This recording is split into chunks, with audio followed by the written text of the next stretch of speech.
Michael,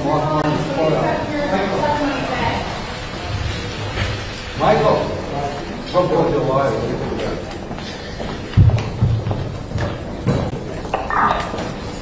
Everyone here is Michael.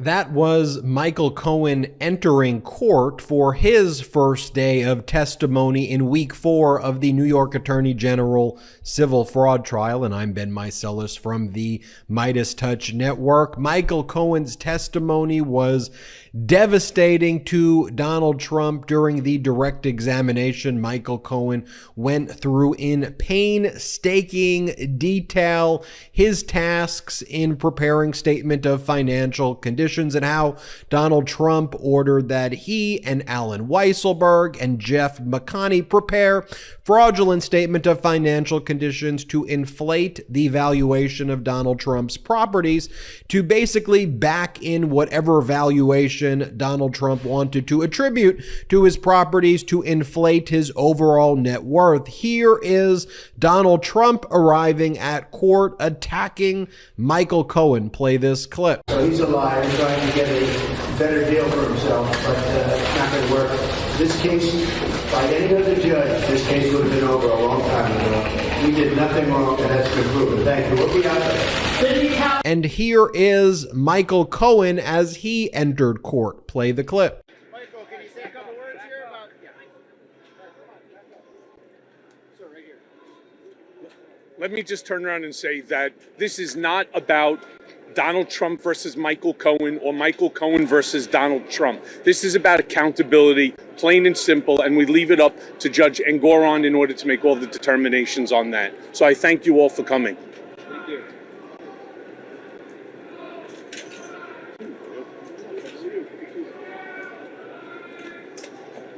And even before that, here is Michael Cohen speaking with some members of the press about his testimony. Play the clip.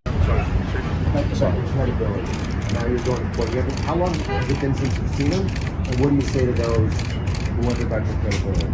So it's been 5 years since we've been in the same room. And as far as my credibility, I don't know how many times I've said it. I'm actually glad that I have the press here today. My credibility should not be in question. Yes, I pled guilty to a 1001 violation, which was lying to Congress. But I have also requested that people continue the sentence. And the sentence is, I did it at the direction of, in concert with, and for the benefit of Donald J. Trump. All it had to do with was the number of times that I stated that I spoke to Donald Trump about the failed Trump Tower Moscow real estate project. The Mueller team acknowledged it, congressional committees acknowledged it, and I'm certain that the judge today will acknowledge it as well. And how do you feel about seeing, what do you think it's for you emotionally and for him, seeing him being in the same room? I'm looking forward to the reunion. All right. Well, thank you all very much, and I'll see you a few minutes down at the courthouse. Don't be intimidated, Michael. Yes, it's a tough one. Michael. And there were some protesters there as well, chanting out, Donald Trump lies, Donald Trump lies. Here, Trump lies all the time. Play that clip. Trump lies all the time. Trump lies all the time. Trump lies. Want to give a hat tip to Lisa Rubin, who was in the courtroom live tweeting what was going down. She reported that during the direct testimony, Michael Cohen explained, quote, I was asked by Mr. Trump to increase the total assets based upon a number that he arbitrarily elected, and my responsibility, along with Alan Weisselberg predominantly, was to reverse engineer those asset classes, increase those assets in order to achieve the number Mr. Trump had tasked us to. Cohen testified he understood that these statements were to be used to demonstrate net worth for acquisitions and for insurance purposes, and that they were meant to be shared with third parties, including by presenting them to insurance brokers brought to the Trump organization. The benefit was to show high values for the assets with low liabilities in order to obtain more favorable premiums. claims. Cohen also recalled using the statements in connection with certain acquisitions, including the Buffalo Bills, which Trump ultimately did not purchase, and the Doral Club, which he did. And in the statements submitted to the Buffalo Bills, Donald Trump claimed his net worth to be $8 billion. Trump's lawyer, Christopher Keiss, tried to object to that from coming in. Here is Glenn Kirshner, federal prosecutor, friend of the MeidasTouch network. He was in the courthouse as well. Listen to how he describes what went down as Donald Trump watched Cohen deliver this devastating testimony. Play the clip of Glenn Kirshner. Play it.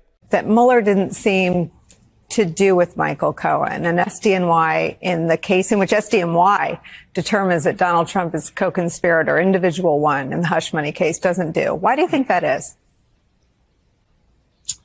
I don't know why that is, Nicole. I don't know why it took as long as it did in New York. The brazenness of some of what Michael Cohen has been saying during his direct examination, things like Donald Trump just threw out a number. I'm going to say I'm worth $5 billion, and instructing Michael Cohen and the chief financial officer, Alan Weisselberg, to just reverse engineer the numbers, just cook the books and have it add up to $5 billion. That is so brazen and so nefarious. And if you're doing it only because you're chasing, tabloid headlines, that's one thing. But Michael Cohen made it pretty clear in both his congressional testimony and I'm sure in his trial testimony that, no, this was to secure bank loans. It was to, secure insurance for his properties. And it was fraud, massive, systemic, years-long fraud. And, in one sense, Nicole, this is an opportunity for Donald Trump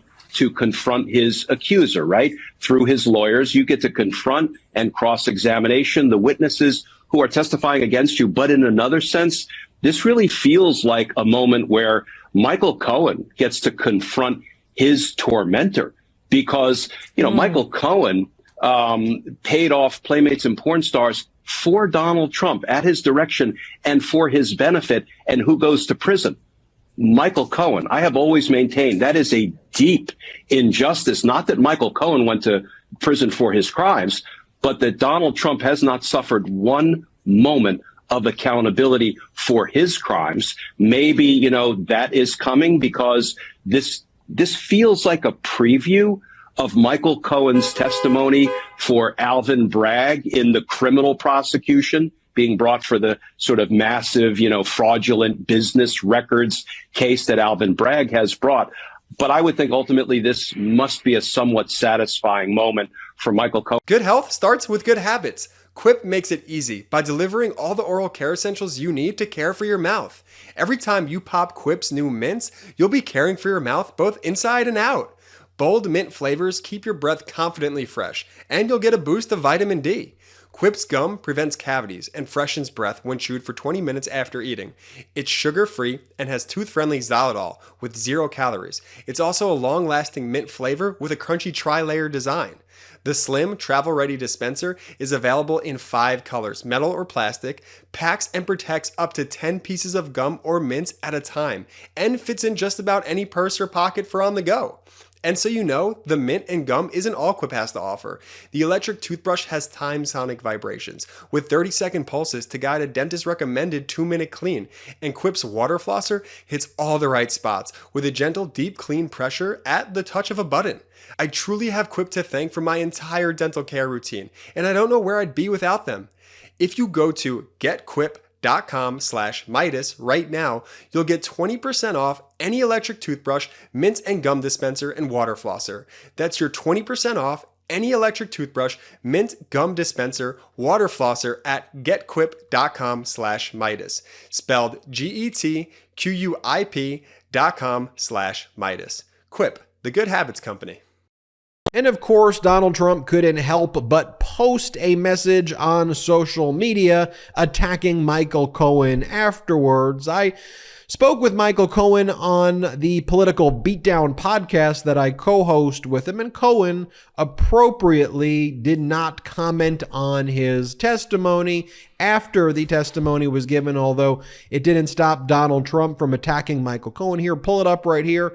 Donald Trump writes, Michael Cohen was a complete and total disaster in the Biden-inspired trial today. Lie after lie and getting caught each time. My great assets are worth more than is on my financial statement, and it's not even close. The rigged trial doesn't even give me the right to a jury, but the people are just watching and they are seeing what is going on here. A miscarriage of justice. He puts that in capitals. The statute being used for this case gives me no rights and has never been used for this before, but the facts are all on my side. Witch hunt. Everything that Donald Trump says there is a lie. The statute has been used over and over again by the New York Attorney General. There are recent cases where this exact statute has been used. This has nothing to do with President Biden at all. Donald Trump's statement of financial conditions, if he's saying that he deflated him, he's kind of admitting to liability here in this statement as well. But no, Donald Trump's own words, Donald Trump's own statement of financial conditions, Donald Trump's own notations, Donald Trump's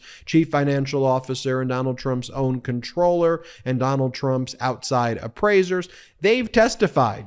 We've went through on exacting detail here at the MeidasTouch Network the presidential premiums that Donald Trump used to inflate his properties, 15 to 30% according to testimony that was given. We've heard from Donald Trump's former controller, Jeff McConney, who testified that he was told to commit fraud by Alan Weisselberg. Alan Weisselberg, Donald Trump's chief financial officer, now a convicted felon, claimed he didn't recall things, and when confronted with emails that he was involved, was perplexed and didn't know what to do.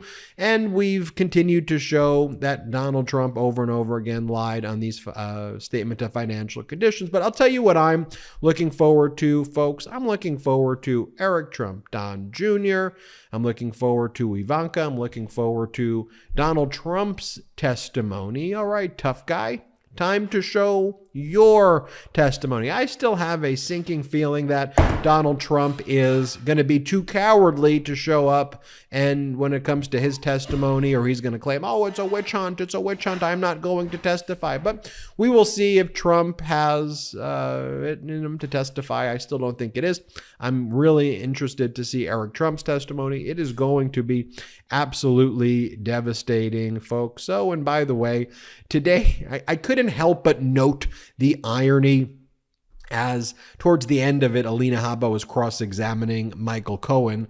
And I couldn't help the irony of just thinking, like, Alina Habba, you realize that what happened to Michael Cohen is what happens to all of Donald Trump's lawyers. Like, you realize that MAGA stands for Make Attorneys Get Attorneys.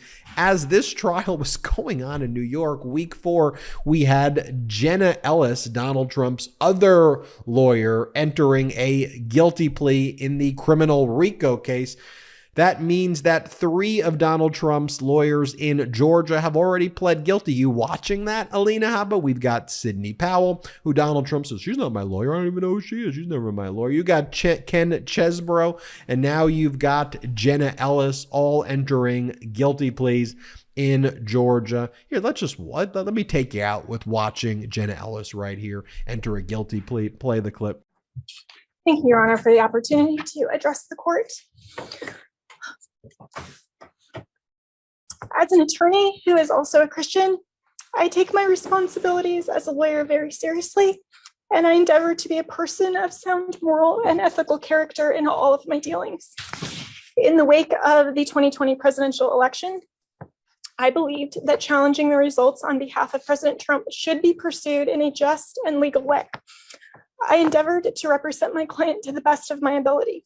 I relied on others, including lawyers with many more years of experience than I, to provide me with true and reliable information, especially since my role involved speaking to the media and to legislators in various states. What I did not do, but should have done, Your Honor, was to make sure that the facts the other lawyers alleged to be true were in fact true. In the frenetic pace of attempting to raise challenges to the election in several states, including Georgia, I failed to do my due diligence. I believe in and I value election integrity. If I knew then what I know now, I would have declined to represent Donald Trump in these post-election challenges. I look back on this whole experience with deep remorse. For those failures of mine, Your Honor, I have taken responsibility already before the Colorado bar who censured me, and I now take responsibility before this court and apologize to the people. And folks, there you have it. Make sure you hit subscribe. We're on our way to 2 million subscribers here on the MeidasTouch Network. Check us out, patreon.com/MeidasTouch, patreon.com/MeidasTouch. Have an excellent day. Hey Meidas Mighty, love this report? Continue the conversation by following us on Instagram @MeidasTouch to keep up with the most important news of the day. What are you waiting for? Follow us now.